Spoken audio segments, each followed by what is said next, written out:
Members of the jury, court adjourned. We'll return in 1 hour to hear from our next witness.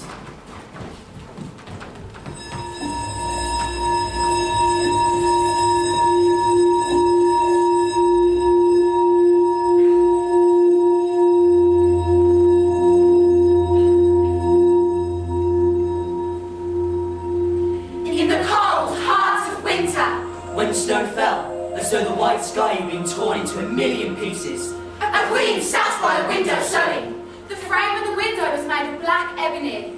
And while the queen was sewing and looking out at the snow, she pricked her finger with a needle, and 3 drops of blood fell upon the snow. The red looked so pretty against the white that the queen suddenly thought to herself, I wish I had a child as white as snow, as red as blood, and as black as the wood on the window frame. And so, soon after that, she had a little daughter, who was as white as snow, with lips as red as blood, and hair as black as ebony. She was called Snow White, and when she was born, the Queen died. I'd like to call His Majesty to read his opening statement. Listen carefully, as this statement has been heard before. It started with an advert which I read in The Enchanted. It was almost like magic when we met. You see, I was really looking for a mother for my child, and she was kind and caring, and Snow White, although a baby, adored her. But then... I will continue with His Majesty's statement. After a year had gone by, the king married again. His new wife was a beautiful woman, but she was proud and vain, and couldn't bear the thought of anyone else being more beautiful. She owned a wonderful mirror, and when she stood before it, looking at her reflection, Miss Lamia said, Mirror, mirror on the wall, who in this land is fairest of all? And the mirror replied, You are queen, fairest of all. I was pleased, because I knew the mirror always told the truth. But Snow White was growing up and becoming more and more beautiful. And when she was just 15 years old, she was as lovely as the day and even more beautiful than the Queen herself. One day, the Queen asked the mirror, Mirror, mirror on the wall, who in this land is fairest of all? And the mirror answered, Queen, you are beautiful day and night, but even more lovely is little Snow White. Then, the Queen got a shock. From that moment, whenever she looked at Snow White, her heart turned sour in her breast. You hated her so much, didn't you, Miss Lamia? Objection, Your Honour! Objection denied. Please carry on. Envy and pride crept and coiled round your heart like ugly weeds, so that you could get no peace, day or night. Is that not right? All lies. I loved my darling Snow White. That's not quite true, is it? I'd like to call my first witness, the huntsman. So what happened on the fateful day when the Queen called upon you for your services? I'd always worked at the palace, and for many years had been in the service of the King and the late Queen. When Miss Lamia arrived, things changed dramatically. In previous years, we'd been treated like family by the King, and no matter what our role, we were all respected. When she arrived, we knew our place, and we knew we had a job to do. No one liked that, but we had no choice but to do as we were told. It was late one evening when the Queen summoned for me. She told me, Take the girl into the forest. I want her out of my sight. Kill her and fetch me back her lung and liver to cool it. Of course I was horrified. I felt sick to the stomach as the words were uttered from her lips. I tried to convince her that this would kill the King, because he loved his Snow White so much. But she told me that, if I didn't carry out her wishes, she would find someone else to do this dreadful task, and make sure I never worked again. I had no choice.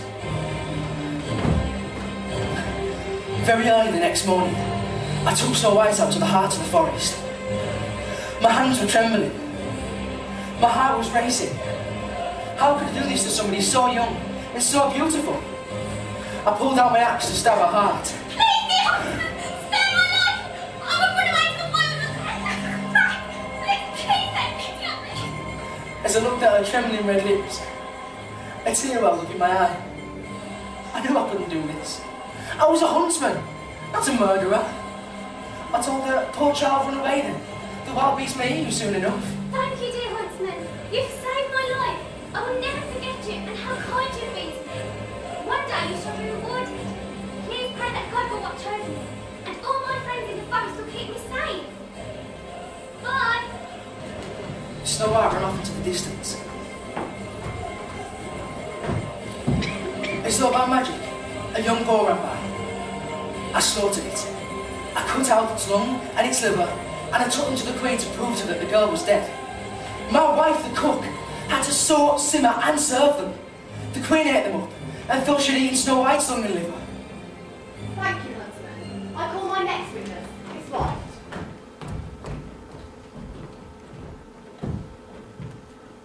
I was alone in the forest and terrified. I ran and ran over stones as sharp as envy, through thorns as cruel as fingernails. Wild beasts ran past me, but did me no harm. I ran as long as my feet could carry me, until it was almost evening. It was then that I came to a little cottage.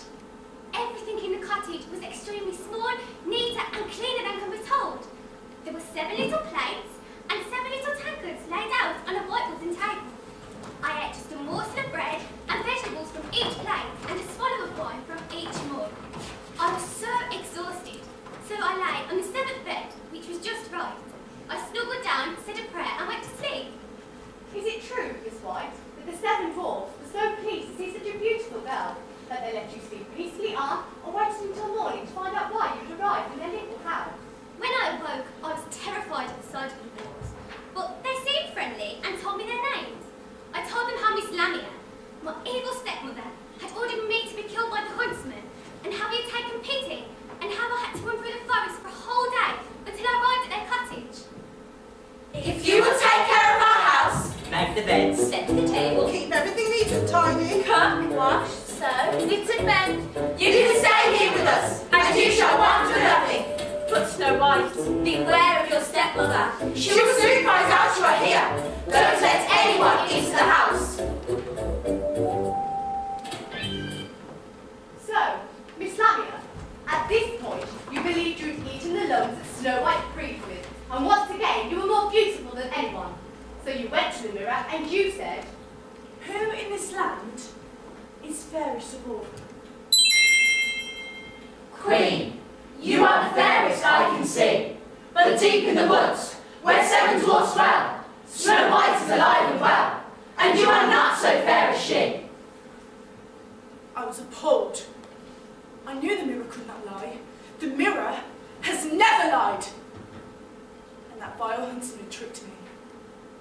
so that's when you went up to stain your face and dress up like an old peddler woman, so that not even your own mirror could have known you.